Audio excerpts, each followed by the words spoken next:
अस्सलाम वालेकुम स्टूडेंट्स, आप सब खैरियत से होंगे। अल्लाह ताला आपको खुश रखे। स्टूडेंट, आज के हमारे लेक्चर है उसमें हम मैथ 9 के एक्सरसाइज नंबर हमारे पास है 1.4 और इसका क्वेश्चन नंबर 1 से ऑनवर्ड हम चलेंगे। तो स्टूडेंट्स आप देखें जी, क्वेश्चन नंबर 1, इसकी स्टेटमेंट देखें, which are the following matrix are comfortable for multiplication. यानी वो आपसे पूछ रहा है कि इनमें से कौन से ऐसे कॉलम हैं जो आपस में मल्टीप्लाई हो सकते हैं, ज़रब हो सकते हैं। यानी उर्दू की इसकी स्टेटमेंट ये बनेगी कि मुदर्रिस कॉलम के अंदर कौन से ऐसे कॉलम हैं जो आपस में ज़रबी हासिल जिनका ज़रबी हासिल मुमकिन हो। तो स्टूडेंट्स, हम इसका क्वेश्चन नंबर जो 1 है उसका पार्ट नंबर 1 आपके सामने है कि आपने चेक करना है कि इसकी मल्टीप्लिकेशन पॉसिबल है, यानी ज़रबी हासिल मुमकिन है या नहीं मुमकिन है। तो उसके लिए आपने नंबर 1 देखना है, जो आपके लेफ्ट साइड पे मैट्रिक्स है कॉलम, यानी कि आपका लेफ्ट साइड वाला है उसकी आपने कॉलम चेक करने हैं, और राइट साइड वाले जो कॉलम है उसकी आपने रोज चेक करनी है। यानी लेफ्ट साइड, उर्दू में अगर हम बताएं तो लेफ्ट साइड वाला जो कॉलम है, मैट्रिक्स है आपका, कॉलम है, उसके आपने कॉलम चेक करने हैं और राइट साइड वाले की कतारें चेक करनी है। अगर लेफ्ट वाले कॉलम और राइट साइड वाली रोज, लेफ्ट वाले कॉलम और राइट साइड वाली कतार अगर दोनों बराबर यानी इक्वल हो तो इसका मतलब है कि इसकी मल्टीप्लिकेशन क्या है, पॉसिबल है। क्या है जी, पॉसिबल है। तो इसमें देखते हैं, हम पहले को चेक करते हैं।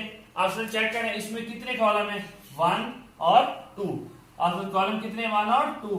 और दूसरा जो आपका सेकंड कॉलम है राइट साइड वाला, उसके अंदर रोज कितनी है, 1 और 2। इसका मतलब इसके कॉलम भी 2 है और इसकी रोज भी कितनी है, 2 है। तो आपको बताया कि फर्स्ट कॉलम यानी लेफ्ट साइड वाला मैट्रिक्स है आपका, इसका जो कॉलम है वो इक्वल हो और राइट साइड वाले रोज के नंबर्स इक्वल हो तो वो ज़रबी हासिल मुमकिन है। इसके फर्स्ट साइड वाले जो मैट्रिक्स है उसके कॉलम भी 2 है और इसकी रोज भी कितनी है, 2 है। तो इसका मतलब हुआ कि इन दोनों की जो मल्टीप्लिकेशन है यानी ज़रबी हासिल वो क्या है, मुमकिन है, यानी पॉसिबल है। तो इसके आंसर में आप लिखोगे यस। इसका आंसर आपने लिखना है यस। स्टूडेंट्स, नेक्स्ट इधर भी स्टूडेंट आपने चेक करना है कि आपके पास number of column left side वाले के मैट्रिक्स के 1 और 2 और number of rows second column right side वाले ये भी क्या है, 2 है। तो ये भी दोनों रोज और कॉलम इक्वल हैं, फर्स्ट के कॉलम और सेकंड वाले की रोज इक्वल है। तो इसका भी ज़रबी हासिल या मल्टीप्लिकेशन क्या है, पॉसिबल है। तो इसका आंसर भी आप क्या लिखोगे, यस।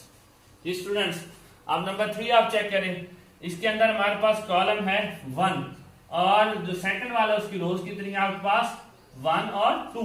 इसका मतलब है कि इसका कॉलम फर्स्ट का लेफ्ट साइड वाले का 1 है मैट्रिक्स का, और सेकंड जो मैट्रिक्स है राइट साइड वाला उसकी जो रोज है वो 2 है। लिहाजा इनका ज़रबी हासिल मुमकिन नहीं है। तो आपने इसके लिए लिखना है कि मल्टीप्लिकेशन के लिए कंफर्टेबल नहीं है। तो इसका आंसर आप लिखोगे नो। क्लियर हो गया जी। नेक्स्ट जी, इसका ही पार्ट नंबर 4 आपके पास है। आपने लेफ्ट साइड वाला जो आपका मैट्रिक्स है उसके आपने कॉलम काउंट करने हैं 1 और 2, राइट साइड वाले की रोज 1 और 2, लेफ्ट वाले की कॉलम और राइट वाले की मैट्रिक्स की रोज अगर इक्वल हो तो ये मल्टीप्लिकेशन के लिए कंफर्टेबल है। तो आपने इसका आंसर भी क्या लिखना है, यस। स्टूडेंट्स, नेक्स्ट हम चलते हैं इसी के पार्ट नंबर 5 की तरफ। तो आपने नंबर ऑफ कॉलम चेक करने हैं जी, 1, 2 और 3 लेफ्ट वाला। राइट वाले पे नंबर ऑफ रोज आपने चेक करनी है, 1, 2 और 3। इसका मतलब है लेफ्ट वाला के जो है नंबर ऑफ कॉलम वो इक्वल है राइट वाले के नंबर ऑफ रोज के साथ। तो दैट्स मीन कि इसकी भी आपकी मल्टीप्लिकेशन कंफर्टेबल है। तो इसका आंसर भी आप लिखोगे यस। स्टूडेंट्स, क्लियर हो गया जी। स्टूडेंट, आपका क्वेश्चन नंबर 1 कंप्लीट हो चुका है। अब हम आपके क्वेश्चन नंबर 2 की तरफ चलते हैं।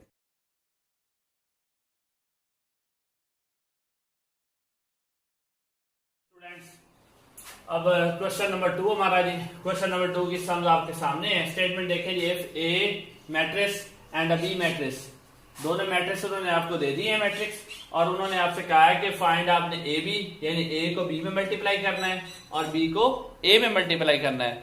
अगर साथ में उसने लिखा है पॉसिबल, इफ पॉसिबल यानी अगर मुमकिन हो, अगर पॉसिबल हो फाइंड करना, आपने उसी तरह पहले फर्स्ट वाला जो आपके पास ए बी, इसको फाइंड करना है आपने ए और बी लिखना है इस तरह, ए साथ आ जाएगा बी। ये फर्स्ट पार्ट हम इसका सॉल्व कर रहे हैं क्वेश्चन नंबर 1 का।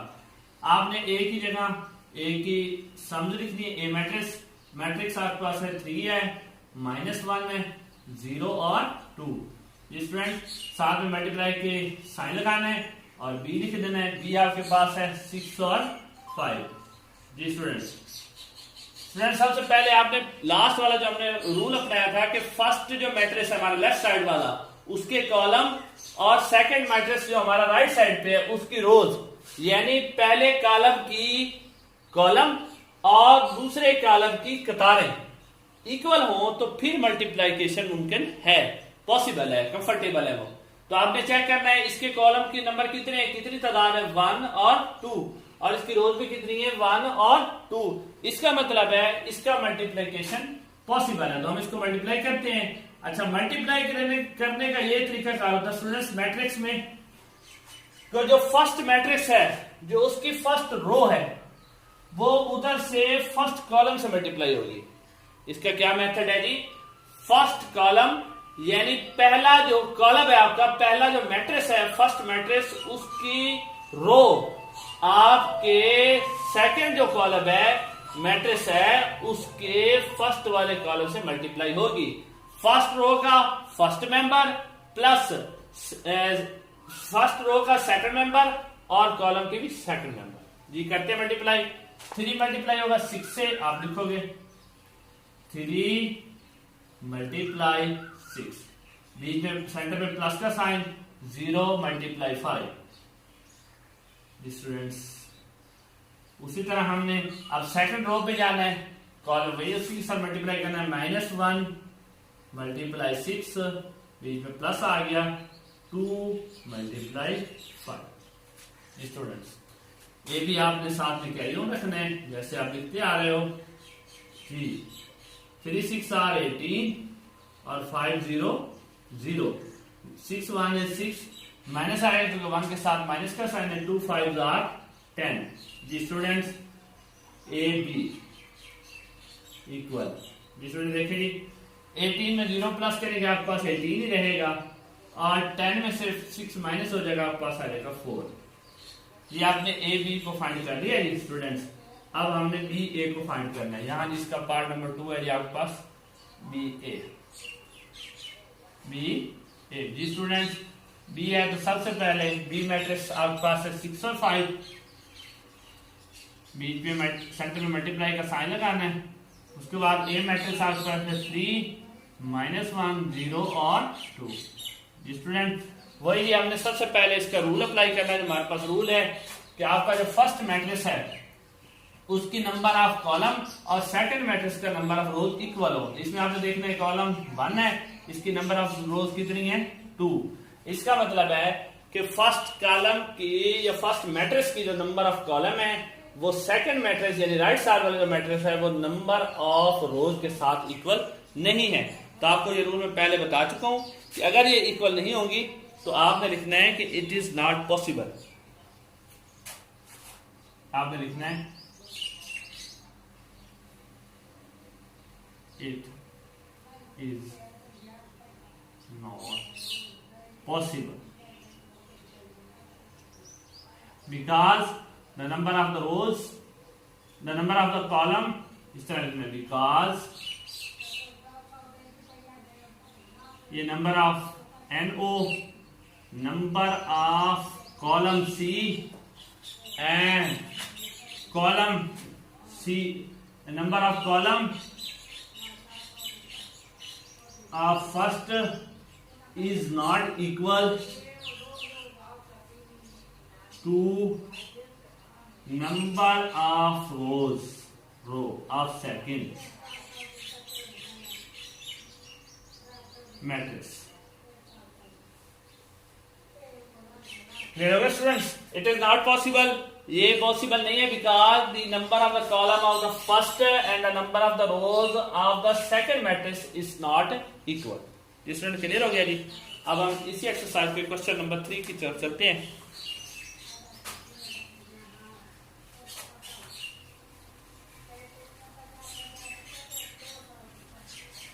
स्टूडेंट्स, क्वेश्चन नंबर 3 की स्टेटमेंट आपके सामने है जी। वो कह रहा है फाइंड द फॉलोइंग प्रोडक्ट जी। Find the following product. Find the following product. Find the following product. Following product.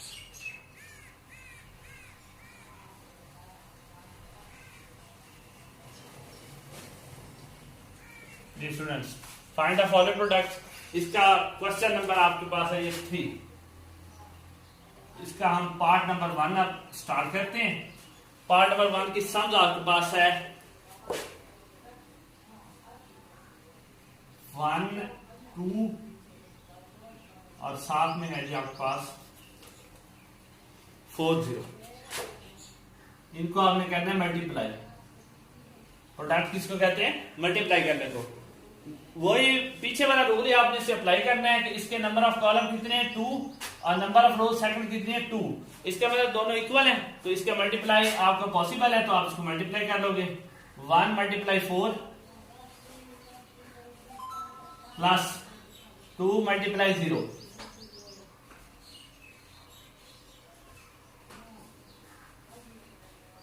Students, 1 को 4 में मल्टीप्लाई करेंगे 4 ही हो जाएगा। 2 को 0 में मल्टीप्लाई करो आपके पास 0 आ जाएगा। 4 में 0 आप प्लस करोगे, आपको आंसर कितना आएगा 4। इसलिए पार्ट नंबर 1 उसका सॉल्व हो गया। अब हम इसके पार्ट नंबर 2 की तरफ चलते हैं। स्टूडेंट, पार्ट नंबर 2 की सम लिखते हैं पहले। वो हमारे पास है 1 2 5 4। 1 2 और दूसरा मैट्रिक्स है आपके पास 5 और -4। जी स्टूडेंट्स, सम्स आपने लिख ली जी। अब इसको हमने उसी तरह मल्टीप्लाई करना है। इसकी क्यों मल्टीप्लाई पॉसिबल है? क्योंकि नंबर ऑफ कॉलम 2 है और नंबर ऑफ रोज भी कितनी है 2 है।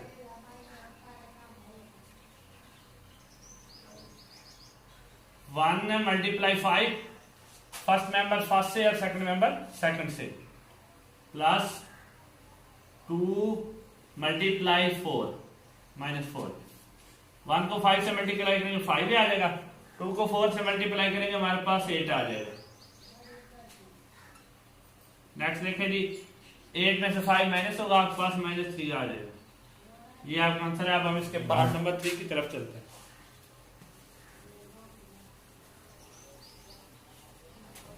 पार्ट नंबर 3 हमारे पास है जी 6 0 3 0 और 4 0।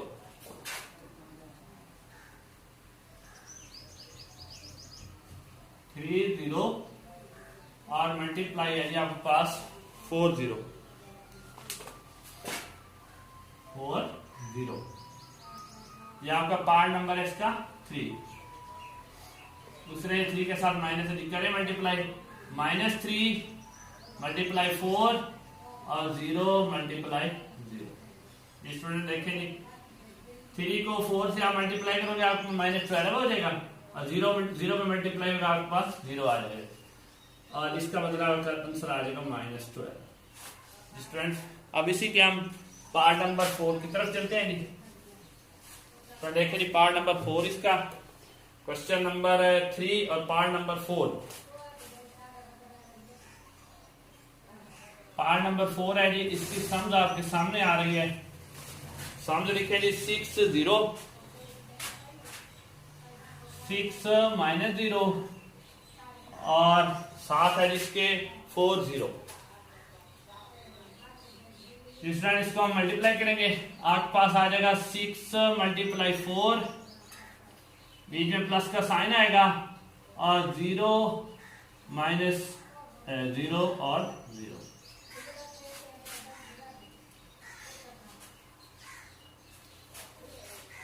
सिक्स को 4 से आप मल्टीप्लाई करोगे 6 4 8 24। 0 का 0 करेंगे तो 0 आंसर आ जाएगा। 0 को 24 में आप प्लस करोगे, आपके पास आ जाएगा 24। स्टूडेंट, आप इसी क्वेश्चन का हमारे पास लास्ट पार्ट है जिसका पार्ट नंबर 5, उसको भी हम यहाँ सॉल्व करते हैं इंशाल्लाह। किसको भी रेज कर लेते हैं। स्टूडेंट्स आगे हमारा इसका लास्ट पार्ट है, पार्ट नंबर 5, क्वेश्चन नंबर 3 और इसका पार्ट नंबर है 5। पार्ट नंबर 5 की हम सम लिखते हैं जी। सम्स आपके पास है जी 1 3 6 1 3 और 6। नेक्स्ट आपके पास है 2 1 0 1 2 0 और -। नेक्स्ट आगे चलते हैं जी 4 0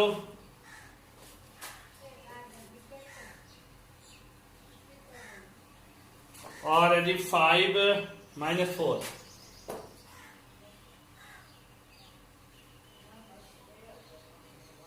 इस तरह स्टूडेंट्स आपने पहले चेक करना है कि इसकी पॉसिबल है मल्टीप्लीकेशन या नहीं। मल्टीप्लाई हो सकते हैं तो आपने चेक करना है नंबर ऑफ कॉलम कितने हैं, 2 हैं। सेकंड की नंबर ऑफ रोज भी कितनी है, 2 है। इसका मतलब है इनका मल्टीप्लीकेशन पॉसिबल है। स्टूडेंट देखिए जी, फर्स्ट आपके पास रो है, इसने मल्टीप्लाई पहले फर्स्ट कॉलम से होना है, फिर इसी रो ने मल्टीप्लाई होना है सेकंड कॉलम के साथ। ठीक है जी, पहले 1 मल्टीप्लाई 4 1 मल्टीप्लाई 4 प्लस का साइन 2 मल्टीप्लाई 0।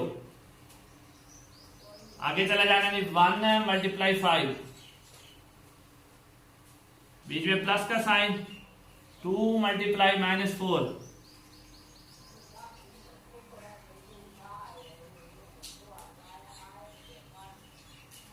नेक्स्ट देखें जी 3 मल्टीप्लाई -3 मल्टीप्लाई आपके पास है 4 0 मल्टीप्लाई 0 है, सेंटर में प्लस का साइन है। 3 मल्टीप्लाई 5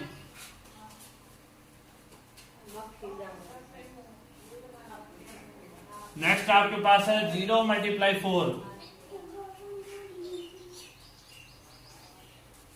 आगे जी 6 multiply 4 6 multiply 4 plus -1 0 1 -1 multiply 0 6 multiply 5 plus -1 -4। ठीक है सर। स्टूडेंट देखते हैं आगे जी, इसको आपने मल्टीप्लाई करके 1 को 4 से मल्टीप्लाई करेंगे आपके पास 4 आंसर आएगा, प्लस 2 को 0 से करें 0 आएगा, 1 को 5 से करें आपके पास 5 आएगा, 2 और 4 को मल्टीप्लाई करेंगे तो आपके पास 8 आएगा, और साथ में माइनस है तो आपने माइनस लगाना है। 3 को 4 से मल्टीप्लाई करेंगे आपके पास -12 आएगा, 0 को 0 से मल्टीप्लाई करेंगे आपके पास आंसर 0 आएगा, 3 को 5 से मल्टीप्लाई करेंगे आपके पास 15 आएगा, 0 को 4 से मल्टीप्लाई करेंगे आपके पास 0 आएगा, 6 को 4 से मल्टीप्लाई करेंगे आपके पास 24 आएगा, प्लस 1 को 0 से करेंगे आपके पास 0 आएगा, 6 को 5 से करेंगे आपके पास 30 आएगा, और माइनस माइनस प्लस और plus plus plus 4 1 is 4। Student ये आ गया जी। अब आप इसका राइट साइड पे हम 4 में 0 आपने आंसर लिखना है, 4 में 0 प्लस हो गया आपके पास क्या आ गया 4। नेक्स्ट आपने 8 में से 5 माइनस कर देना, आपके पास कितने रह जाएंगे 3 जी। माइंड इधर से 12 को 12 आ जाएगा क्योंकि साथ में 0 है। ठीक है, नेक्स्ट आपका 15 है तो इसका 15 आएगा क्योंकि इसके भी साथ क्या है 0 है। 24 के भी साथ 0 है, ये भी 24 आ जाएगा, और इधर है जी 30 + 4, ये आपके पास 34 आ जाएगा। फिर ये आपका आंसर है। स्टूडेंट्स ये आपका क्वेश्चन नंबर 3 कंप्लीट हो चुका है। नेक्स्ट वीडियो में आपका क्वेश्चन नंबर 4 और 5 करेंगे। अगर आपको इसमें कोई मसला हो तो आप कमेंट्स में बता सकते हो। अस्सलाम वालेकुम।